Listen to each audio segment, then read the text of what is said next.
نحمده ونصلي على رسوله الكريم اما بعد۔ محترم بزرگوں، عزیز ساتھیوں، انسان کو اللہ تعالیٰ نے بہت سے کمالات، بہت سی اہم باتوں سے نوازا ہے، جس کی بنا پر اس کو اشرف المخلوقات بنایا ہے۔ یہ حضرت انسان اللہ تعالیٰ کے یہاں بڑا اونچا مرتبہ پا لیتا ہے، بشرطے کہ اللہ تعالیٰ کے حکموں پر اپنی زندگی بسر کر دے۔ ہمارے اکابرین کے حالات ہیں کہ جنہوں نے اللہ تعالیٰ کی رضا میں اپنی زندگی کو بسر کیا۔ ہمارے اکابرین کے حالات ہیں جو ہمارے لیے مشعل راہ ہیں، جنہوں نے تقوی کو اپنایا، پرہیزگاری کو اپنا اوڑھنا بچھونا بنایا، گناہ سے بچ بچ کر انہوں نے زندگی گزاری کہ وہ اللہ تعالیٰ کے یہاں متقی قرار پائے، اور انہوں نے ایسے ایسے کارنامے انجام دیے جو آج ہمارے لیے مشعل راہ بنے ہوئے ہیں۔ ہمیں چاہیے کہ ہم ان واقعات ان پر عمل کرنے کی کوشش کیا کریں۔ دوستوں اور بزرگوں، تقویٰ اسی چیز کا نام ہے کہ انسان گناہوں سے اپنے آپ کو بچا لے، کچھ بھی ہو جائے وہ گناہ نہ کرے، اپنی خواہشات کو دبا لے، کچھ بھی ہو جائے کہ خواہش مرتی ہے تو مر جائے لیکن گناہ نہ کرے، ایسا انسان متقی ہے۔ ہم یہ سمجھتے ہیں کہ جو ذکر و اذکار کی پابندی کرتا ہو وہی اللہ تعالیٰ کے یہاں متقی ہے، جو نمازوں کی پابندی کرتا ہو وہی متقی ہے، جبکہ دوستو یہ بات نہیں ہے، بلکہ دین بہت سے مجموعے کو اپنے اندر لیے ہوئے ہے۔ جہاں دین کے اندر عبادات ہے تو وہیں معاملات بھی ہے، معاشرت بھی ہے، تمام تر چیزیں دین اپنے اندر لیے ہوئے ہیں، سموئے ہوئے ہیں۔ جہاں اللہ تعالیٰ کے حقوق کو پورا کرنا ہے وہیں پر بندوں کے حقوق کو بھی پورا کرنا ہے۔ اللہ کے حقوق یعنی اس کی بتائی ہوئی شریعت پر عمل کرنا، اس کے رسول صلی اللہ علیہ وسلم کی بتائی ہوئی ہدایات پر عمل کرنا، بندوں کے حقوق کے بندوں کے جو حقوق اللہ اور اس کے رسول نے بیان کیے ہیں ان حقوق کا اپنے آپ کو پاسدار بنانا، حقدار بنانا اور ان پر عمل کر کے دکھانا۔ حقوق العباد کی اللہ تعالیٰ کے یہاں بڑی اہمیت ہے، اور حقوق العباد میں جو کوتاہی کرے وہ انسان بسا اوقات عبادات، تلاوات، نوافل، ذکر و اذکار کا پابند ہو کر بھی رب تعالیٰ کی عدالت میں پھنس جائے گا دوستوں، اور پکڑا جائے گا اللہ تعالیٰ کی عدالت میں۔ اسی لیے ہم سب کو تقویٰ اپنانا چاہیے، پرہیزگاری اپنانی چاہیے۔ اسی کو کہا گیا ہے المسلم من سلم المسلمون من لسانہ و یدہ، مسلمان وہ ہے جس کی زبان، جس کے ہاتھ سے دوسرے مسلمان کو تکلیف نہ پہنچے، وہ اپنے آپ کو بھی محفوظ رکھے کہ اپنے آپ کو تکلیف نہ پہنچائے۔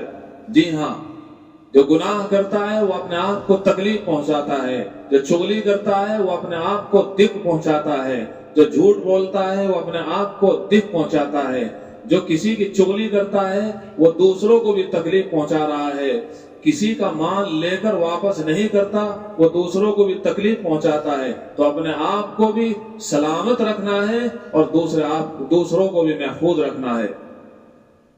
ہمارے کاندلے کے ہیں حضرت مولانا مفتی مظفر حسین کاندلوی، کیا تقویٰ تھا حضرت کا۔ زمانہ طالب علمی کی بات ہے، ابھی عالم دین مکمل نہیں ہوئے، دہلی کے قیام میں زمانہ طالب علمی میں حضرت کے بارے میں لکھا ہے کہ حضرت سالن نہیں کھایا کرتے تھے، اس لیے کہ اس زمانے میں گھروں میں جو سالن بنتا تھا اس میں بھی امچور ڈلتا تھا، اور بازاروں میں جو سالن ملتا تھا اس میں بھی امچور ڈالا جاتا تھا۔ امچور آم کا بنتا ہے، اور آم کی بے اس وقت قبل از وقت سے پہلے ہی فروخت کر دی جاتی ہے، اور فقہ کا مسئلہ ہے کہ پکنے سے پہلے، آموں کے آنے سے پہلے بے کی فروخت کرنا، اس کو خریدنا، اس کو بیچنا ناجائز ہے۔ تو حضرت والا کا تقوی اتنا تھا کہ سالن نہیں کھایا کرتے تھے کہ سالن میں امچور ڈلتا ہے۔ ہمارے سب کے امام اعظم ابو حنیفہ رحمت اللہ علیہ، کوفہ میں اس بات کی خبر ہوئی کہ لوٹ مار کی کچھ بکریاں تھی جو بھاگ کر کوفہ والوں کے ریوڑ میں چلی گئی۔ بڑی کوشش کی گئی، ان میں سے چند بکریوں کو نکال لیا گیا کہ لوٹ مار کی یہ بکریاں ہیں، لیکن اتنی کوشش کے باوجود بھی ایک بکری پھر بھی اس ریوڑ میں، کوفہ والوں کے ریوڑ میں ملی رہی۔ کوشش کے باوجود اس کو نکالا نہ جا سکا، اس کو پہچانا نہ جا سکا کہ لوٹ کی کون سی بکری ہے۔ بہرحال امام اعظم ابو حنیفہ کو اس کا پتہ چلا، ہوتے ہوتے یہ بات ان کے کان تک پہنچی تو حضرت والا نے لوگوں کو بلایا جو بکریوں کے بارے میں اچھی معلومات رکھتے ہیں، بتاؤ بکری کی کتنی عمر ہوتی ہے؟ کسی نے کہا کہ بکری کی زیادہ سے زیادہ عمر 5 سال ہوتی ہے، کسی نے 6 سال کہا تو کسی نے 7 سال کہا۔ حضرت والا نے کہا کوئی بات نہیں، کوفہ کے اندر رہتے ہوئے 7 سال تک حضرت والا نے کبھی بکری کا گوشت نہیں کھایا۔ کہیں ایسا نہ ہو کہ وہ بکری آج کٹ گئی ہو، آج کٹ گئی ہو، آج کٹ گئی ہو۔ یہ تھا ہمارے اکابرین کا تقوی۔ عبد القادر جیلانی رحمت اللہ علیہ کا نام نامی ہم سب نے سنا ہے، بڑے بزرگ ہیں، محبوب سبحانی ہیں، عالم ربانی ہیں، ہم ان کو تو جانتے ہیں، لیکن ان کے والد محترم جن کا نام ابو صالح ہے عبد القادر جیلانی کے، ایک مرتبہ سفر میں جا رہے تھے، بھوک نے نڈال کر دیا، ساتھ میں جو توشہ لیے ہوئے تھے وہ ختم ہو گیا، نہ پانی ہے نہ کھانا ہے۔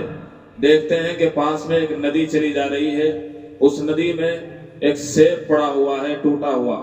حضرت والا جب بھوک کی شدت کو محسوس کرتے ہیں تو سمجھ لیتے ہیں کہ اس حالت میں میرے لیے اس پڑی ہوئی چیز کا کھانا جائز ہے، چنانچہ وہ پڑی ہوئی چیز اٹھاتے ہیں، یعنی وہ سیب اٹھا کر کھا لیتے ہیں۔ کھا تو لیا، لیکن اس کے بعد احساس ہوا کہ مجھے ایسا نہیں کہنا چاہیے تھا۔ اب پتہ کیسے لگائیں کہ وہ سیب کس کا ہے؟ حضرت والا کو جب احساس ہوا، الٹے پاؤں چل دیے، دیکھا کہ ندی ہے اور ندی کے پاس میں ایک درخت ہے سیب کا، اس کی ٹہنی لٹکی ہوئی ہے، وہاں سے سیب ٹوٹ ٹوٹ کر اس ندی میں گر رہے ہیں۔ پتہ چلا لیا کچھ بھی ہو یہ سیب اسی کا ہے جس کا لگایا ہوا یہ درخت ہے۔ اس درخت کے پاس جا کر دیکھتے ہیں ایک پورا کا پورا باغ ہے، وہاں ایک مزدور، ایک باغوان ملتا ہے، اس سے پوچھتے ہیں اے اللہ کے بندے یہ بتا یہ باغ کس کا ہے؟ وہ کہتے ہیں کہ یہ باغ عبداللہ سومائی کا ہے۔ کہتے ہیں کہ مجھے ان سے ملنا ہے۔ حضرت نے فرمایا ان کا فلاں کمرہ ہے، وہاں جاؤ مل جائے گے۔ عبد القادر جیلانی کے والد محترم جاتے ہیں اور جا کر معافی چاہتے ہیں۔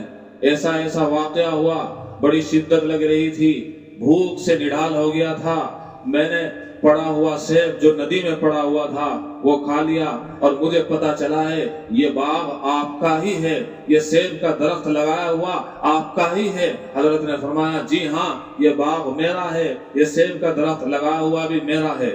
اب کیا کہنے آئے ہو؟ حضرت میں آپ سے معافی مانگنے کے لیے آیا ہوں، مجھے معاف کر دو، کہیں ایسا نہ ہو کہ کل قیامت کے دن ایک سیب کھانے کی وجہ سے میری پکڑ ہو جائے۔